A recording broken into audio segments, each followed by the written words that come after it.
បុរសនោះបានកាត់សក់មាសរបស់ព្រះនាងយ៉ាងសាហាវសក់មាសក៏ប្រែជាពណ៌ត្នោតភ្លាមព្រះនាងសក់វែងក៏ក្លាយជាព្រះនាងសក់ខ្លីចំណែកមេឃមុខក៏ប្រែខ្លួនទៅជាស្ត្រីចាស់ជារីយ៉ាងរហ័សទេអ្នកបានធ្វើអ្វី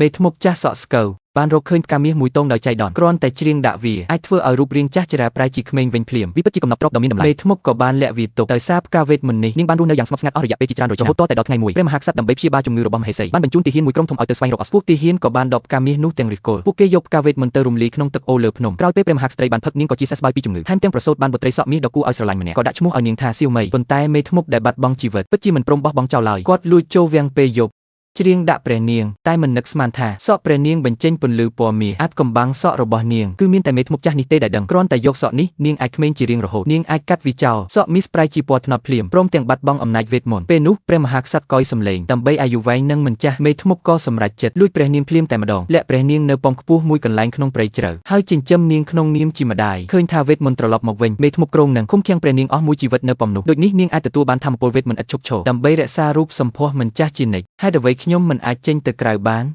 នពិភពខាងក្រៅមានគ្រោះថ្នាក់ណាស់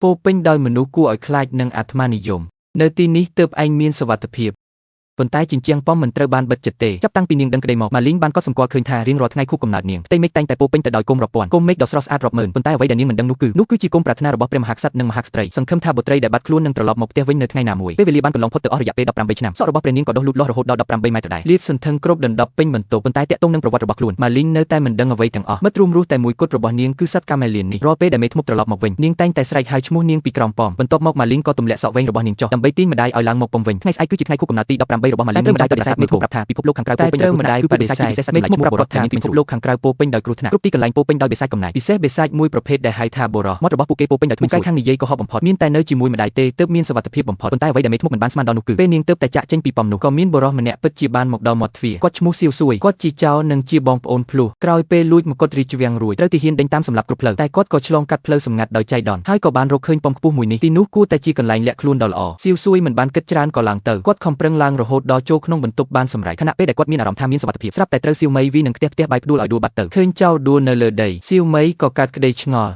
នាងប្រើខ្ទះគាស់មាត់គាត់មើលចម្លែកណាស់ហេតុអ្វីមនុស្សនេះគ្មានចំគុំអីចឹងម្យ៉ាងទៀតគាត់មើលទៅពិតជាសង្ហាណាស់សៀវមីក៏ចាប់ផ្ដើមសង្ស័យពាក្យម្ដាយខ្លួនពេលនាងកំពុងតែរៀបនឹងចូលទៅពិនិត្យមើលសៀវសួយស្រាប់តែបើកភ្នែកខ្លាចចម្ដាយរកឃើញសៀវមីក៏ប្រញាប់លាក់សៀវសួយក្នុងទូខោអាវនាងចំណាយកម្លាំងជាច្រើនទើបអាចញាត់គាត់ចូលបានពេលសៀវមីកំពុងឈរមើលកញ្ចក់ស្ងើចសរសើរនឹងជំនាញខ្ទះចៀនរបស់នាងស្រាប់តែគាត់សម្គាល់ឃើញរបស់ភ្លឺចាំងមួយនៅក្នុងកាបូបស្ពីរបស់សៀវសួយពេលពាក់លើដៃវាមានអារម្មណ៍ធំពេកលុះសាកពាក់លើក្បាលវាហាក់ដូចជាគេវាស់ដេរសម្រាប់នាងយ៉ាងអីចឹងសៀវសួយមិននឹកស្មានសោះថាមកុដដែលគាត់បានលួចយ៉ាងលំបាកឥឡូវបែរជានៅលើក្បាលម្ចាស់ពិតប្រាកដទៅវិញពេលនោះស្រាប់តែមានសំឡេងម្ដាយស្រែកហៅសៀវមីក៏ប្រញាប់លាក់មកុដរួចទម្លាក់សក់វែងដ៏ស្រស់ស្អាតរបស់នាងដើម្បីទាញម្ដាយឡើងលើប៉មនាងអន្ទះសារចង់ប្រាប់ម្ដាយថានាងចាប់បានមនុស្សចម្លែកម្នាក់តែម្ដាយគិតថាសៀវមីចង់ចាក់ចេញពីប៉មទៀតភ្លាមគាត់ក៏ខឹងយ៉ាងខ្លាំងមិនត្រឹមតែមិនឲ្យសៀវមីនិយាយទេថែមទាំងហាមដាច់ខាត់មិនឲ្យនាងចេញពីប៉មទៀតផងសៀវមីមានអារម្មណ៍ថាអស់សង្ឃឹមណាស់ប៉ុន្តែនាងមិនចង់បោះបង់ឡើយដូច្នេះហើយទើបនាងស្នើសុំអ្វីផ្សេងទៀតគាត់បានប្រាប់ម្ដាយគាត់ថាខ្លួនចង់បានប្រអប់ថ្នាំលេបថ្មីមួយជាកាដូខួបកំណើតស្អែកនេះប៉ុន្តែផ្លូវឆ្ងាយណាស់ត្រូវការពេលយ៉ាងតិច3ថ្ងៃដើម្បីរកវាក្មេងស្រីរូបនេះចង់ប្រើលេងនេះដើម្បីពន្យាពេលលក្ខខណ្ឌគឺនាងនឹងមិនលើកឡើងពីការចាក់ចេញពីប៉មទៀតឡើយបន្ទាប់ពីគិតបន្តិចមេធ្មប់ក៏បានយល់ព្រមតាមសំណូមពររបស់នាងរយៈពេល3ថ្ងៃនេះសម្រាប់ក្មេងស្រីរូបនេះគឺគ្រប់គ្រាន់ដើម្បីរត់ចេញពីប៉មទៅមើលគំហោះហើយមនុស្សតែម្នាក់គត់ដែលអាចនាំផ្លូវបានគឺចៅរូបសង្ហាម្នាក់នេះក្រោមការបំផ្លិចបំផ្លាញរបស់សត្វកម្មមើងទីបំផុតចៅរូបនេះក៏ភ្ញាក់ឡើងក្មេងស្រីរូបនេះបានដាក់លក្ខខណ្ឌមួយដល់គេឲ្យតែគេអាចធ្វើជាអ្នកនាំផ្លូវរបស់នាងនាំនាងចេញពីប៉មទៅមើលគំហោះនៅប្រាសាទនាងនឹងប្រគល់មកុដនោះឲ្យគេវិញគេខ្លាចស្លាប់មិនហ៊ានត្រឡប់ទៅប្រាសាទវិញទេតែដោយសារការគំរាមនិងលបួងដោយមកុដនោះគេក៏បង្ខំចិត្តយល់ព្រមក្មេងស្រីរូបនេះឈរនៅមាត់បង្អួចទាំងជើងទេនាងមានអារម្មណ៍ភ័យខ្លាចយ៉ាងខ្លាំងនេះជាលើកទី1ក្នុងរយៈពេល18ឆ្នាំជាលើកទី1ហើយដែលលោតពីកន្លែងខ្ពស់បែបនេះបន្ទាប់ពីលើកទឹកចិត្តខ្លួនឯងរួចសក់ពណ៌មាសមួយកញ្ចប់បានធ្លាក់ចុះពីលើមេឃរ៉ាផុនសជីខ្សែសក់ចុះមកដល់ខាងក្រោមប៉មតែម្ដងតាំងពីពេលដែលជើងនាងប៉ះនឹងវាលស្មៅរ៉ាផុនសក៏ចាប់ផ្ដើមស្រឡាញ់ពិភពលោកនេះយ៉ាងខ្លាំងវាលស្មៅបៃតងខ្ចីទឹកទន្លេត្រជាក់ស្រឹបអ្វីគ្រប់យ៉ាងគឺល្អស្អាតណាស់សូម្បីតែខ្យល់ក៏ខុសពីលើប៉មដែររ៉ាផុនហ្វលមានអារម្មណ៍រីករាយនៃសេរីភាពជាលើកដំបូងប៉ុន្តែទន្ទឹមនឹងនោះរ៉ាផុនសដែលមានចិត្តសប្បុរសក៏បារម្ភខ្លាចថានេះជាការក្បត់ម្ដាយនាងដើម្បីឲ្យរ៉ាផុនសបន្ធូរអារម្មណ៍ផ្លាយុនក៏នាំនាងទៅហាងស្រាដាក់ឃ្លីងតែពេលចូលដល់ទ្វារក៏ឃើញថាទីនេះពោពេញទៅដោយបរិះមាសធំមុខមាំឃើញស្ថានភាពមិនស្រួលផ្លាយុនក៏នាំរ៉ាផុនហ្វលចាក់ចេញភ្លាមតែទ្វារធំស្រាប់តែបិទពួកគេក៏រំរបាំស្វាគមន៍ពេលរ៉ាផុនហ្វលកំពុងលេងសប្បាយជាមួយមិត្តថ្មីសេសមួយក្បាលមកពីវាំងក៏រកឃើញកន្លែងនេះពេលឃើញដីកាចាប់ខ្លួនលោកសង្ហាសេសមានអារម្មណ៍ខឹងសម្បារយ៉ាងខ្លាំងសេសបានទាត់រូបភាពនោះហើយហែកវាជាចំណែកភ្លាម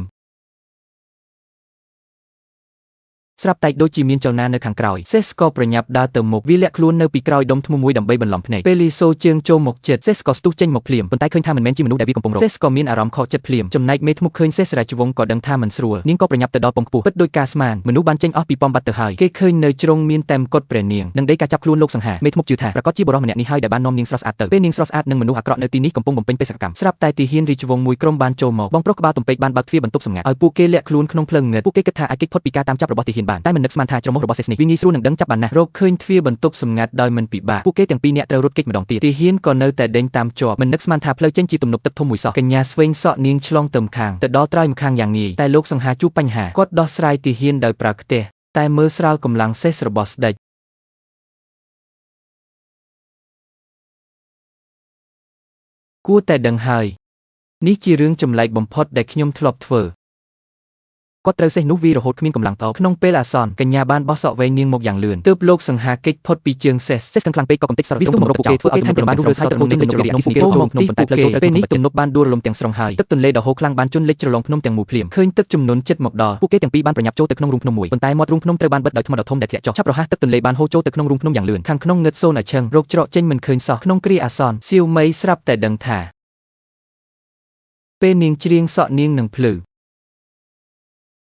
នាងចាប់ផ្ដើមច្រៀងបទអាតកំបាំងមិននឹកស្មានថាអភូតហេតុកើតឡើងមែនសក់វែងរបស់នាងបញ្ចេញពន្លឺភ្លឺចិញ្ចាចរូងភ្នំក៏ភ្លឺឡើងភ្លាមអ្នកទាំងពីរក៏រុញធ្មមាត់រូងចេញហើយរត់គេចខ្លួនបានដោយសុវត្ថិភាពសៀវសួយភ្ញាក់ផ្អើលនិយាយមិនចេញតែអ្វីដែលគួរឲ្យភ្ញាក់ផ្អើលជាងនេះនៅមានទៀតសៀវមីយកសក់មាសរុំដៃរបួសរបស់សៀវសួយអំដោយបទចម្រៀងដ៏ពីរោះពន្លឺមាសបានហូរដូចទឹកទន្លេតាមសក់ចុះម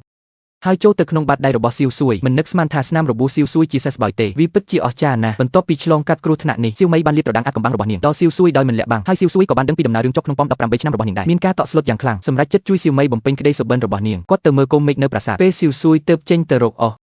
់មេធ្មប់ក៏លេចមុខពីក្រោយសៀវមីគាត់បានអង្វរឲ្យកូនស្រីត្រឡប់ទៅជាមួយគាត់តែសៀវមីមិនទាន់អស់បំណងនាងមិនចង់ទៅផ្ទះទេដោយឃើញនាងសម្រេចចិត្តហើយមេធ្មប់ក៏លែងបង្ខំទៀតគាត់ប្រគល់មកគាត់ឲ្យសៀវមីណែនាំឲ្យនាងសាកល្បងចិត្តសៀវសួយដើម្បីឲ្យសៀវសួយយល់ពីបំណងល្អរបស់នាងនិយាយចប់មេធ្មប់ក៏បាត់ខ្លួនសៀវមីនៅតែសង្ស័យតែនាងមិនដឹងថាក្នុងពេលនោះទេតាមផ្លូវទាំងអស់មេធ្មប់បានតាមដានពួកគេដោយស្ងាត់ស្ងៀមមិនត្រឹមតែប៉ុណ្ណោះថែមទាំងរកឃើញបុរសពីរនាក់នោះទៀតដែលធ្លាប់ជាដៃគូរបស់សៀវសួយនាងប្រាំគាត់ជាសំណងដើម្បីសហការជាមួយពួកគេរៀបចំអន្ទាក់មួយយ៉ាងល្អឥតខ្ចោះថ្ងៃបន្ទាប់សៀវសួយនាំសៀវមីមកប្រាសាទមើលកុំមេឃតែពេលចូលដល់ខ្លងទ្វារក្រុងសក់វែងរបស់នាងបានបង្កឲ្យមានការកកស្ទះចរាចរណ៍ស្របពេលនោះនាងបានឃើញក្មេងស្រី4នាក់ដែលកំពុងចង់សក់ក្រោមការចង់យ៉ាងប៉ិនប្រសប់របស់ពួកគេសក់វែងរបស់សៀវមីក៏លែងអូសដីទៀតទៅឥឡូវនាងអាចរាំបានយ៉ាងរីករាយហើយពេលនោះសៀវមីបានសម្លឹងមើលផ្ទាំងគំនូរគ្រួសារស្ដេចហើយស្រាប់តែមានអារម្មណ៍ស្និទ្ធស្នាលចម្លែកលុះដល់ពេលយប់ពិធីបុណ្យគោមប្រចាំឆ្នាំត្រូវបានប្រារព្ធឡើងគោមរាប់ពាន់បានហោះលើអាកាសដូចជាផ្កាយធ្វើឲ្យបរិវេណប្រាសាទមើលទៅស្រស់ស្អាតដូចឋានសួគ៌សៀវមីក៏សម្រេចបំណងប្រាថ្នារបស់ខ្លួនដែលមិនបានធ្វើអស់ជាច្រើនឆ្នាំទំនាក់ទំនងរវាងអ្នកទាំងពីរក៏រីកចម្រើនយ៉ាងឆាប់រហ័សប៉ុន្តែនៅពេលនោះមិត្តរួមការងារពីរនាក់របស់សៀវស្ឆៃបានបង្ហាញខ្លួននៅមាត់ច្រាំងពួកគេមកទារមកុដដើម្បីសៀវមីសៀវស្ឆៃបានសម្រេចចិត្តកែខ្លួនបោះមកុដទៅឲ្យបាក់ពួកវិញគាត់និយាយថាអ្នកទាំងពីរនេះនៅបង្ហាញថាហើយយកចាំព្រះនាងនៅជាមនុស្សធម្មតាហើយអ្វីដែលនាងបានដឹងនោះគឺអ្នកទាំងពីរនេះត្រូវបានមេធ្មប់លួងលោមយូរហើយពួកគេគិតថាព្រះនាងមានតម្លៃជាងមកុដទៅទៀតយើងចង់យកវាទៅដោះដូរ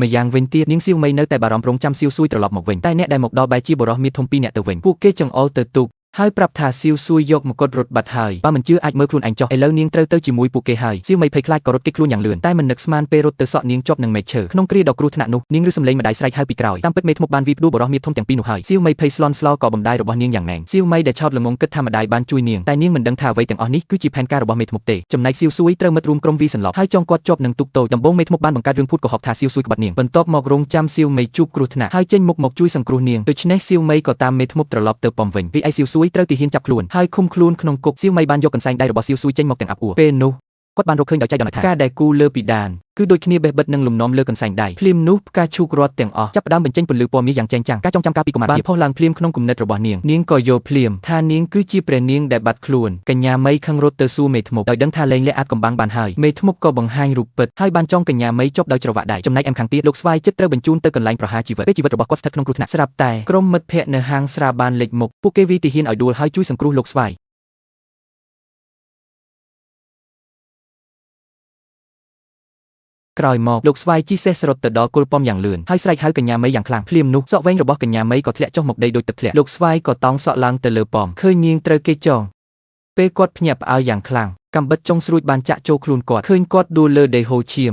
នាងអង្វរមេធ្មប់សូមឲ្យគាត់សង្គ្រោះគាត់បាននាងសុខចិត្តនៅប៉មខ្ពស់ជារៀងរហូតបើមិនដូច្នោះទេនាងនឹងទល់នឹងវាអស់មួយជីវិតក្រោយស្ទាក់ស្ទើរមេធ្មប់ក៏ព្រមទទួលរួចក៏ចងគាត់ទៀត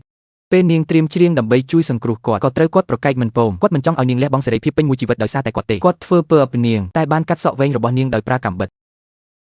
មានតែវិធីនេះប៉ុណ្ណោះនាងទើបអាចរួចផុតពីជោគវាសនាជាប់ឃុំសក់ដែលបាត់បង់អំណាចវេទមន្ត្រៃជាពណ៌ត្នោតធ្វើឲ្យមេធ្មប់ដែលពឹងលើសក់ចំណែកមេខ្លាចជាមនុស្សអាចលើសក់ពណ៌នេះដើម្បីរក្សាស្មារតីបាត់បង់ស្មារតីទៅជាចាស់ទ្រង់ទ្រង់ភ្លាមមេធ្មប់មិនអាចទទួលយកភាពអាក្រក់របស់ខ្លួនឯងបានទេស្មារតីរបស់នាងចាប់ផ្ដើមវិនិច្ឆ័យទាំងស្រុងដោយមានជំនួយដ៏អស្ចារ្យពីសត្វកាមេលៀននៅទីបំផុតមេធ្មប់ក៏បានធ្លាក់ពីលើពងខ្ពស់តាមពិតគាត់បានរស់នៅអស់រយៈពេលរាប់រយឆ្នាំហើយមុននឹងធ្លាក់ដល់ដីគាត់បានក្លាយជាភេទបាត់ទៅហើយដោយសម្លឹងមើលកូនប្រុសតូចសួយដែលចិត្តដាច់ខ្យល់ក្នុងដៃមីបានស្រក់ទឹកភ្នែកដោយក្តីឈឺចាប់ទឹកភ្នែកបានស្រក់លើមុខសួយហើយជ្រាបចូលទៅក្នុងស្បែករបស់គាត់បង្កើតបានជាផ្កាមាសតូចមួយអំណាចវេទមន្តមិនមែននៅត្រង់សក់វែងរបស់មីឡើយតែស្ថិតនៅលើចិត្តរបស់នាងផ្កានៃជីវិតមួយបានរីកយឺតស្របពេលដែលពន្លឺមាសចាប់ផ្ដើមបាត់បន្តិចម្ដងសួយក៏បានរស់ឡើងវិញយ៉ាងអស្ចារ្យទីបំផុតនៃរឿងគូស្នេហ៍បានជួបគ្នាជាគូពួកគេបានអបគ្នាយ៉ាងណែនប៉មខ្ពស់ដែលត្រជាក់នោះបានក្លាយជារឿងព្រេងដ៏ស្រស់ស្អាតមីបានត្រឡប់ទៅប្រាសាទវិញហើយជួបជុំឪពុកម្ដាយដែលបាត់ខ្លួនជាច្រើនឆ្នាំសួយផ្លាស់ប្ដូរពីចោរធំក្លាយជាកូនប្រសារចូលផ្ទះរបស់ស្ដេចនិងរស់នៅជាមួយមីយ៉ាងមានសុភមង្គល